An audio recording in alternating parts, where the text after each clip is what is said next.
It's Friday then. It's Saturday, Sunday. What? It's Friday then.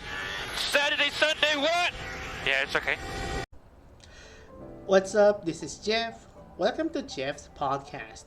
And before the start of the podcast, it's been a while since I already posted this live stream, including the episode. It's episode 146, and we're one step closer to reaching episode 150. For those of you who haven't listened to the podcast or watched the live stream, please excuse me for speaking Filipino.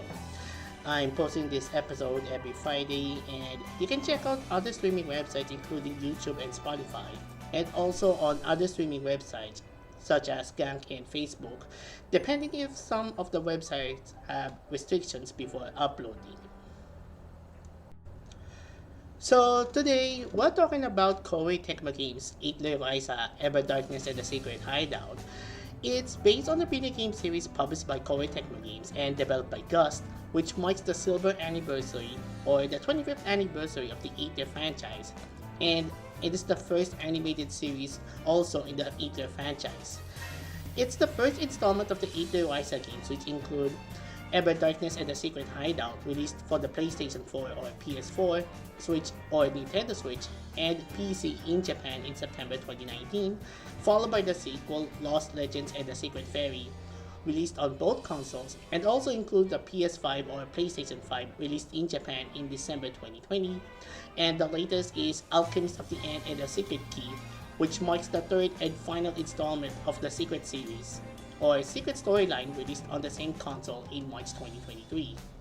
In the animated series, it's based on the first installment of the video game for the animated series, centers on Ryza Stout, aka Ryza, a girl living on Kirken Island who is eager to have her own adventures. She spends her days with her childhood friends Tao Montgarten and Lent Moisling, and acts as a leader of the group. She met Lent Moisling. Ryza and Tao's childhood friend aims to venture out to the mainland and explore the world out from their homeland. Furthermore, as an aspiring adventurer, he wants to be a known man who travels past the restricted and unknown places of which no one ever been before, so that he can be acknowledged for who he can become and overshadow his downtrodden father. And Tao Montgarten, he is also a childhood friend of Lent, and Ryza aims to venture out to the mainland and explore the world out from their homeland, although he is the most hesitant out of the group to actually join the voyage. His family owns old books that contain ancient language and aims to discover and learn it as they travel. Ryza joins Claudia Balance, the daughter of a wealthy traveling merchant who possesses a refined aura and kind personality. She has an interest in music and practices playing the flute. And alchemist Empel Bolmer, a wandering alchemist investigating the ruins of the Clint Kingdom and teaches Ryza into the world of alchemy. And Lila Cyrus, a member of the fallen Oranaries in the underworld to eliminate the remaining problems left by the extinct Clint Kingdom and avenge her homeland from the Filskuas invasion together with Empel Bolmer. I've watched the first 3 episodes of the show, and it really is very comfortable for those who already played the video game and for new players who haven't tested out the series.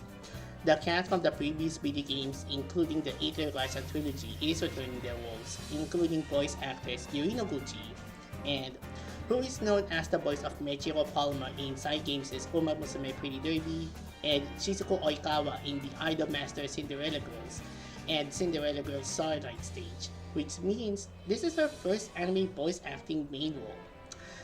I love the storyline inspired by the video game. It is very comfortable and adventurous, and yet it is an easy hand for those who haven't played the video game, including the Atelier Ryza trilogy, and also a tribute for those who played the previous Atelier series. Animation is a big part of that, while much effort has been spent making these characters look as accurate to their original video game models as possible. That faithfulness makes these busy designs a nightmare to animate with any consistency. It's the kind of show that looks fine in screenshots, but never feels natural in motion. And even during still scenes, there's a stiffness to the characters that keeps them feeling uncanny.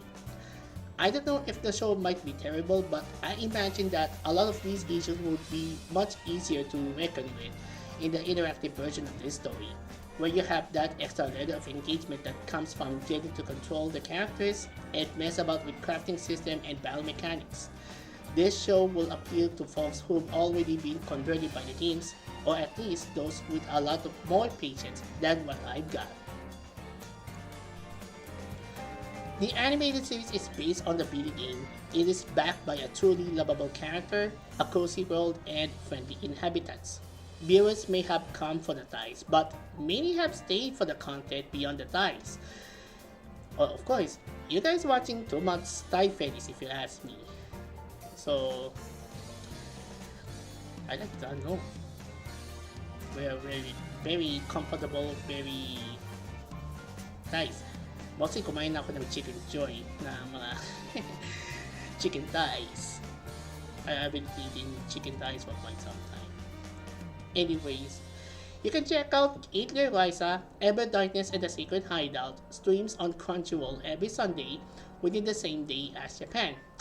I haven't played the video games ever since, and if you haven't played the video game, you might better check it out in the anime.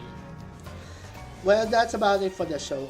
If you have comments or suggestions, you can post it on the official Facebook page of Jeff's podcast, which is facebook.com/ManchesterNews, YouTube, which is youtube.com/skifferboy, and also two socials including Twitter, Instagram, and TikTok, which is Jeff11Manchester.